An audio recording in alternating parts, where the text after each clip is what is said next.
Imagine moving at over 300 kilometers an hour, but with the quiet precision of a Swiss watch. That's not science fiction. For 60 years, it's been the reality in Japan. The Shinkansen, what we call the bullet train, isn't just a fast way to get from A to B. It's a true engineering marvel that completely rewrote the rulebook for rail travel and became this powerful global symbol of Japanese innovation. It burst onto the world stage back in 1964, right on time for the Tokyo Olympics.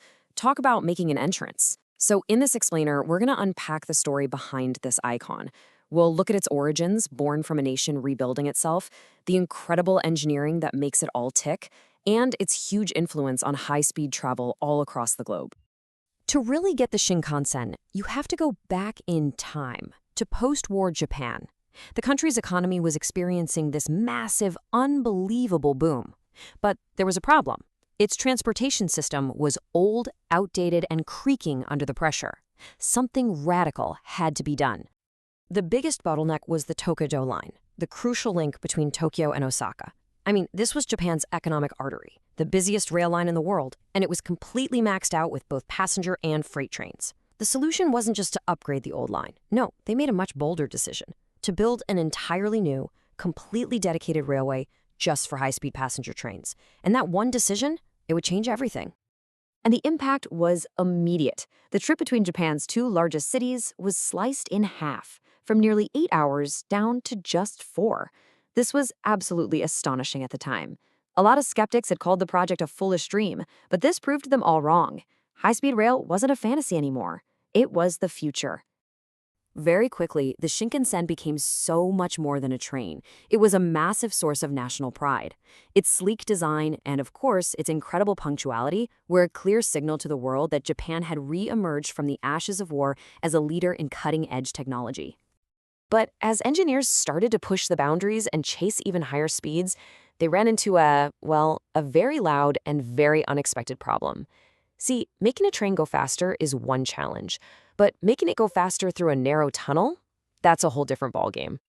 So just think about this for a second. You have this massive object moving faster than a Formula One car, and it suddenly plunges into a tight, enclosed space. What do you think happens to all the air it's pushing ahead of it? The answer gave the engineers a serious headache. It's called a tunnel boom. The train basically acts like a giant piston in a cylinder. It compresses all the air in front of it, creating these pressure waves that rocket down the tunnel. When they exit the other end, they create a massive sonic boom, a bang so loud it could be heard 400 meters away, rattling windows and upsetting entire neighborhoods. A major, major design flaw. And the solution? It didn't come from a supercomputer. It came from nature. Turns out, one of the engineers was a passionate bird watcher. He observed the kingfisher, a bird that can dive from the air into water, two totally different environments, with almost no splash. By redesigning the nose of the train to mimic the kingfisher's long, sharp beak, they pretty much solved the tunnel boom problem, an elegant solution from an unexpected place. Okay, so now we're getting into the real heart of why the Shinkansen is in a league of its own. It's not just about a fast train or a clever nose design. Its incredible success comes from something they call a total system philosophy. The idea that every single piece, the train, the tracks, the signals, the staff, is designed to work together in perfect harmony. Let's break that down. Unlike European high-speed trains, which often share tracks with regular commuter or freight trains, the Shinkansen runs on its own fully dedicated lines. That means no slower traffic, no level crossings. It's a completely controlled environment. And this philosophy extends to the train itself.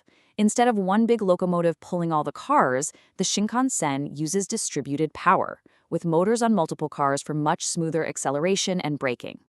And the result of this total system approach? This number, which is just staggering. In 60 years, the Shinkansen has carried more than 10 billion passengers. And in all that time, with all those journeys, there has not been a single passenger death from a collision or a derailment.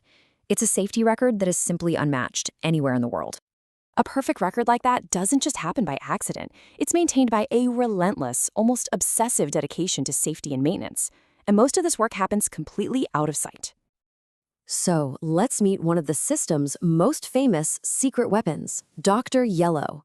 This is a bright yellow Shinkansen that doesn't carry any passengers. Its schedule is a closely guarded secret, and it's become a bit of a legend. They say if you see it, you'll have good luck. But its purpose is way more practical than mystical. Dr. Yellow is basically a high-tech hospital on wheels for the entire railway. It runs the lines about every 10 days at full passenger speed. But it's packed with lasers and cameras that scan every millimeter of the track and the overhead power lines. It's looking for the tiniest imperfections, the slightest sign of wear and tear. This is the core of their philosophy, preventative maintenance. Don't wait for things to break, fix them before they ever have a chance to. And what about unpredictable threats, like earthquakes? Japan is one of the most seismically active places on Earth. Well, the Shinkansen has an incredible system for that. A huge network of sensors can detect the very first, faster-moving waves of an earthquake. Within seconds, this triggers an automatic response that cuts power to the lines and engages the emergency brakes on every train in the area, often before the violent shaking even starts. And this is not just a theory. During the devastating magnitude 9.0 earthquake in 2011, there were 27 Shinkansen trains operating at high speed in the affected region. Every single one of them came to a safe, automatic stop without derailing. The system worked perfectly when it mattered most. So after 60 years of this incredible success, the big question is, what's next? For the Shinkansen, the future seems to be heading down two parallel tracks.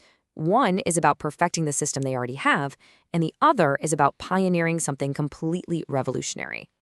On one hand, you have evolution with the N700S series. This isn't about chasing crazy new speeds. It's about perfecting the system, making it more energy efficient, more comfortable, and even more reliable with new features like backup battery power. On the other hand, you have pure revolution, the Chuo Shinkansen.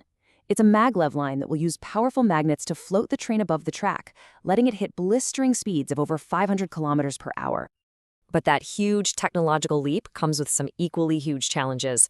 Maglev is incredibly expensive to build, it consumes a ton of energy, and the maintenance is intense. These high costs and complexities have already led to delays in its planned opening, raising some serious questions about whether it's truly a viable path forward. And this brings us to a final, really interesting question. For 60 years, the Shinkansen's legacy wasn't built just on speed. It was built on a total system of safety, punctuality, and obsessive reliability. So, is the real future of travel a radical new technology like maglev? Or is it the relentless perfection of a philosophy that has already proven itself to be, well, pretty much perfect? It's a question that's going to define the next generation of how we move.